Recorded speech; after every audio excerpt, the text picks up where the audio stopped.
Good evening, y'all. It's Amli, your everyday light worker. I'm back to talk about how we are going to work together to resolve these generational curses. And today we were supposed to talk about what it's like to live inside of a beautiful, crazy mind. So we were going to start on my issues with my daddy. But we're gonna have to hold off on that because first of all, I realized that my followers, this shocked me. I'm thinking I'm gonna have a lot of black girl followers who can relate to me because I'm a girl's girl and I have a lot of girlfriends, quite honestly, of every race. But my black girlfriends, we like this. We tight. We speak the same language, we just vibe so hard. So I thought that was who I was going to see in my audience. But on TikTok, I was so surprised when I'm seeing that I'm getting a whole lot of likes from what looked to me like white men. I was like, oh no, MAGA's coming after me. So of course, I had to see who these followers were. And most of them were Hispanic men. I hope y'all not MAGA because a lot of y'all Hispanic men be down with MAGA. Crazy. Y'all crazy. Maybe that's why y'all here because y'all need to understand that generational curse of doing self-destructive shit. Because, yeah, when y'all, when we saw all y'all, when black people saw all y'all just, I will vote. I will vote for Donald Trump. We was like, what the fuck is wrong with them? We ain't say nothing. We was like, okay, y'all do you. But at the same time, we saw that shit. We was like, that's crazy. Why they like him so much? So I'm gonna be honest. I don't know why y'all like me, cause I done told y'all I'm blackity black, blackity black. Might not look it, but I am that. So check out my Black History Month shirt. It says, she is confident, educated, strong, blessed, motivated, beautiful, happy, black. I'll be wearing these Black History Month t-shirts all throughout February, all throughout Black History Month. So this is my shirt. See, homegirl, she got brown skin and a great big afro. That's how I see myself inside my head. I know I don't look like that, y'all, but that's how I see myself inside my head. I don't see this right here. You know, look at this. This picture that I got at the Virginia Museum of Fine Art. It's a painting of a warrior. I got that because I'm like, that's me. That's how I see myself. I see myself that way. But anyway, it's bedtime, so I got on my bonnet.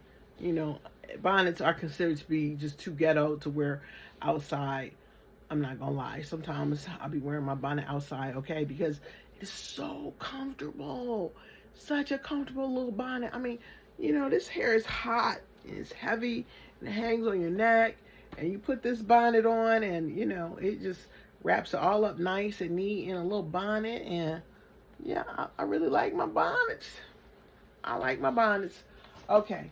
So, I gotta look at my notes. All right. So, I was like shocked to see that I'm getting a lot of likes from Hispanic men. Y'all gonna have to, give me some feedback and let me know what y'all doing here. What generational curses do y'all feel like y'all need to break as a group and as a culture?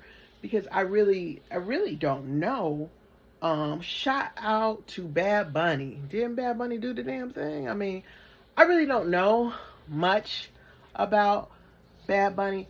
I grew up on hip hop, but you gotta understand, I grew up on hip hop, like the Sugar Hill Gang. Hip hop coming out of New York. And it was like a hip to the hop. It was in English, okay? So I'm just not really understanding this whole rapping in Spanish. I ain't got no problem with it. It's okay. But I'm like, I just don't get it because I can't understand it. But I saw some clips from the Super Bowl and he was representing. He giving shout out to the DR, to Puerto Rico, to Trinidad. He was giving all the little islands a shout out.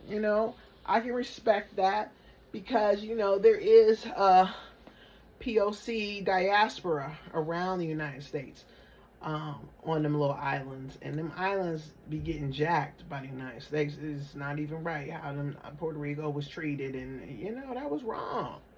How Puerto Rico is part of the United States, and so when that whole little hurricane thing went down, and they didn't get no aid, I appreciate that. That was not right. That was not right.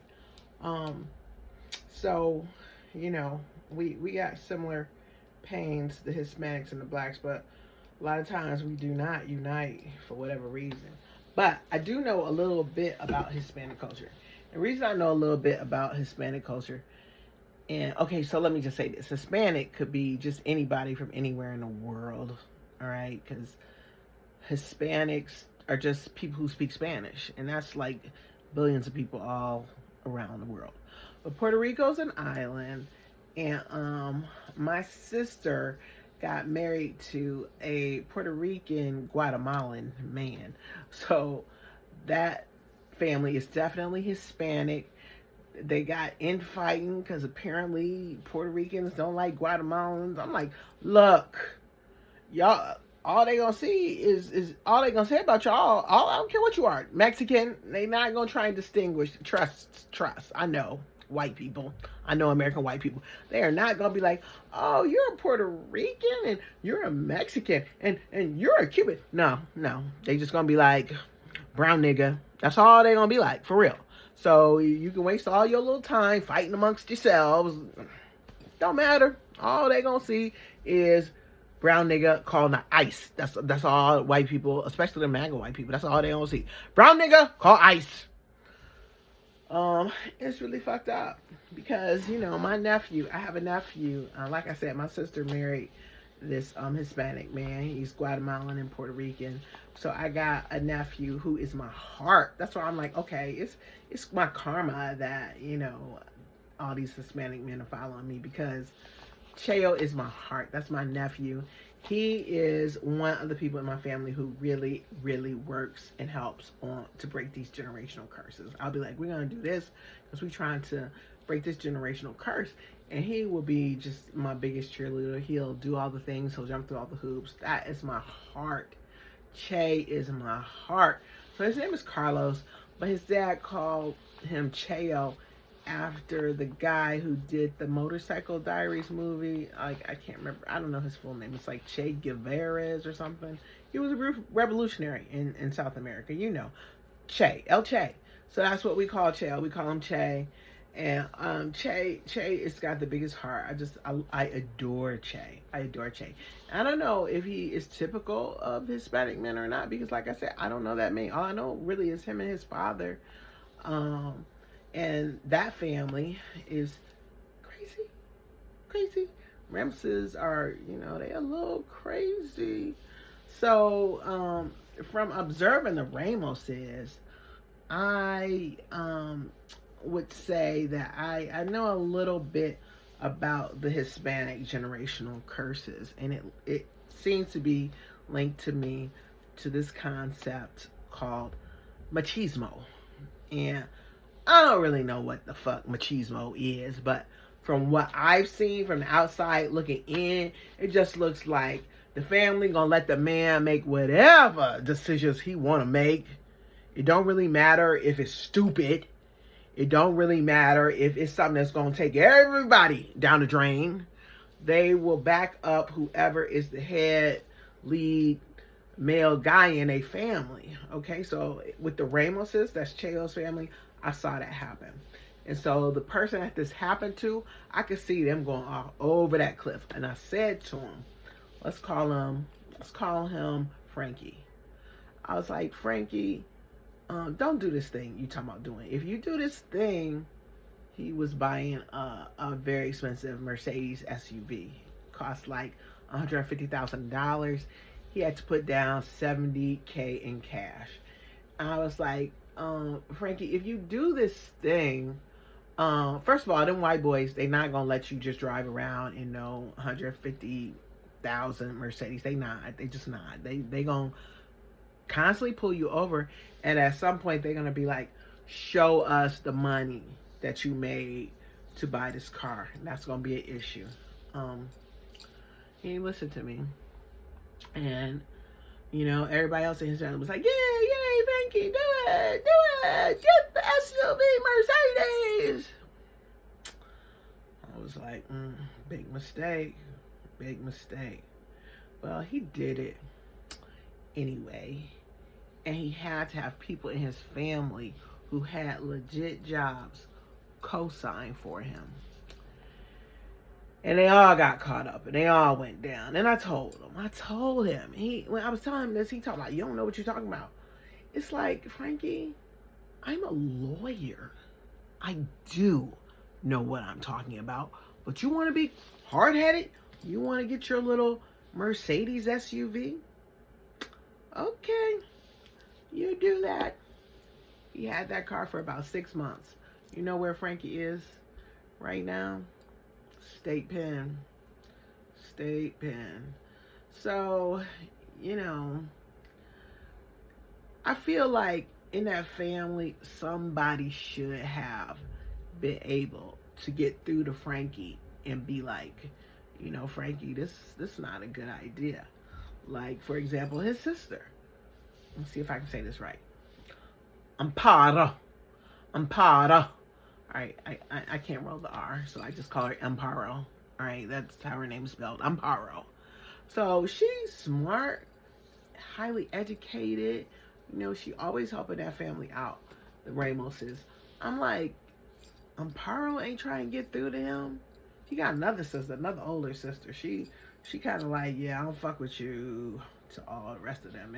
And I get it, because I know she was not done right neither. So I get it. You know, with immigrant families, it's a lot of, you left me in the other country and came over here.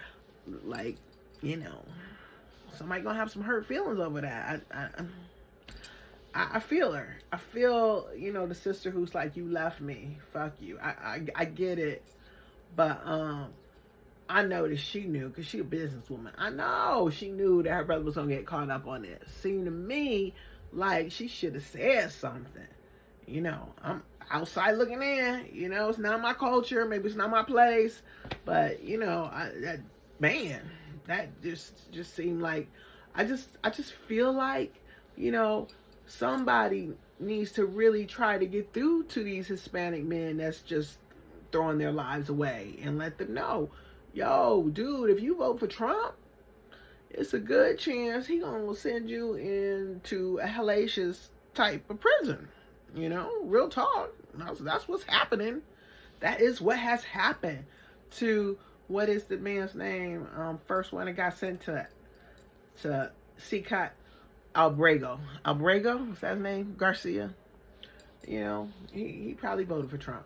And, you know, I don't know. Maybe he did, maybe he didn't. But my point is that, you know, these people, Trump be fucking y'all up, for real. I don't know why y'all be trying to be so down with him. MAGA will never, ever want for y'all to have no kind of rights. Don't matter who you vote for. Don't matter how close you think you can get to them. They never, ever gonna accept you. Trust. I went to prep school. And what does that mean? It means that I went to school with some of the wealthiest white people in the country. I did. Cleveland is an old money city. It's a lot of old money here. It's a lot of stuff here you wouldn't believe. People, white people, all over the country will ask me when I tell them I'm from Cleveland, are you from Shaker Heights? Shaker Heights is pretty dope. I'm not gonna lie. Shaker Heights is a pretty dope suburb that white people all over the country seem to just magically know about. I'm like, how y'all know about this place? You know, you're not from Cleveland. If you're from Cleveland, you would know about Shaker Heights. But no, white people all over the country be like, Shaker Heights? Are you from Shaker Heights? And like I said, Shaker Heights is pretty dope. But you know what's even doper? The suburbs behind it. Chagrin Falls, Huntington Valley, Bracknell. Do you know that there are people from the royal family in England who got houses over in Bracknell? So Shaker Heights is not the only thing, the only rich place going in Cleveland. Cleveland got a lot of old money, a lot of, rich Rockefellers. The Rockefellers are from Cleveland. I live, I can walk to the Rockefeller parks. My friend Tamika told me I shouldn't be telling y'all all this about where I live. It's dangerous. So I take that back. Forget that. X that. But anyway, yeah, Rockefeller, he developed all these parks around here, and they are some pretty dope parks. So it's a lot of old money in Cleveland. A lot of Puerto Ricans in Cleveland who are, kind of shooketh right now because ICE is here in their neighborhoods. So Cleveland is a very racially segregated city. I'm black. I live where all the black people live in Cleveland on the east side.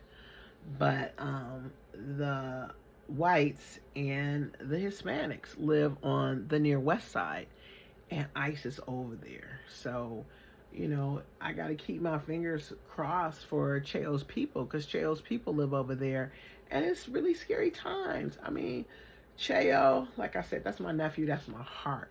He has been so upset by all of this stuff going on with ICE. And I'll tell you another thing that pisses me off. Because ICE has been terrorizing black and brown communities like it's a game for them. Like they getting points. They might be. They so crazy. They really might be doing something like that. So it's a hard time for my twin Ricans. That's what I call Cheo and Julia. That's my niece and nephew. They used to be at one point. They used to be so cute. They was the same size, and they look all Hispanic. So I call them my twin Ricans. I thought it was clever. My bougie cousin told me it was racist, and I can't be saying that to nobody. Is that really racist, y'all? They are, quarter Puerto Rican. Why can't I call them the twin Ricans? They Rican, so that's what I call them, the twin Ricans. Okay, all right. So I surprisingly stumbled upon Hispanic men and women looking for healing that generational trauma. Now I do know from teaching and interacting with a lot of Hispanic young women that they do not like Catholicism. They're like, the Catholic Church makes me feel bad, makes me feel guilty, makes me feel dirty. And I'm like, girl, if that's how it make you feel, fuck it. First of all, them Catholics is straight gangsters. I mean, if you really read the history of how they took over Christianity in Europe, they really are gangsters. Like, I'm not being facetious.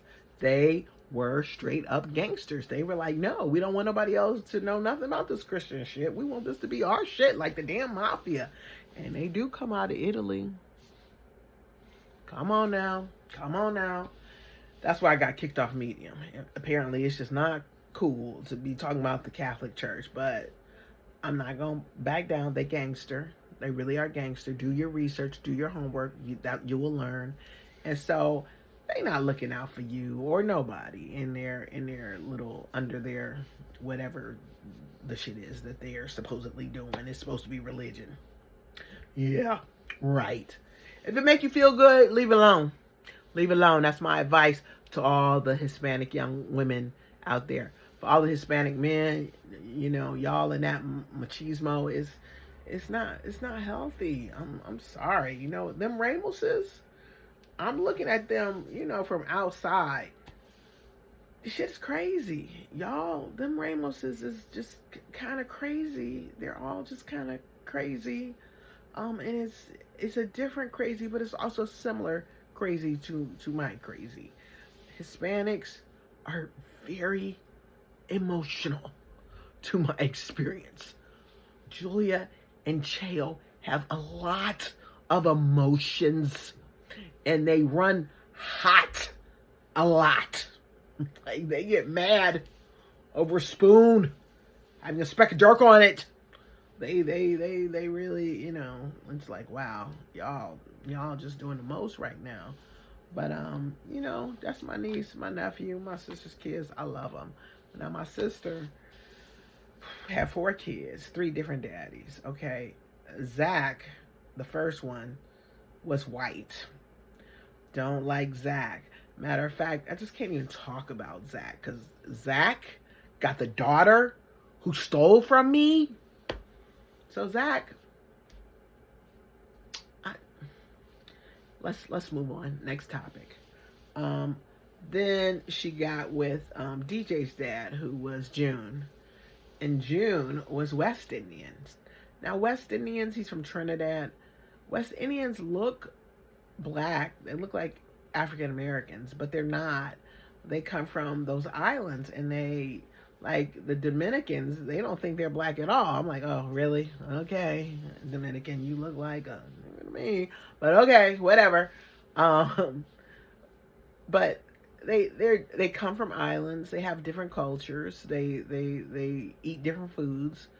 One thing I will say about the West Indians is they like to work. I don't know what it is about work that gets them so excited, but they will work 20 hours out of a 24-hour day. So they tend to come over here and they're successful because, you know, they like the Hispanics, they like to work. You know, people talk about African Americans as lazy. We don't like to work. We have worked. We were slaves. We built this country. We deserve a rest. Okay? That's how I feel about that. All right. So, like I said, class in session, and we're going to be working on a generational curses. So since I had so many Hispanic men showing up for me yesterday, I redid the curriculum. We were supposed to talk about, you know, my experience with living inside a beautiful mind, but it kind of connects because my dad had a lot of machismo, I think. I mean, from what that looks like to me. So for homework, what I would like for you all to do is I want you to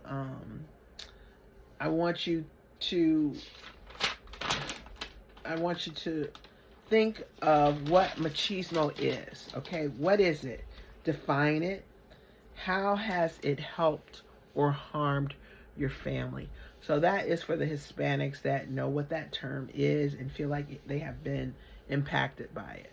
Okay, so if you're not Hispanic and you don't know what machismo is, I'm going to give you this definition. This is what it looks like to me from outside looking in.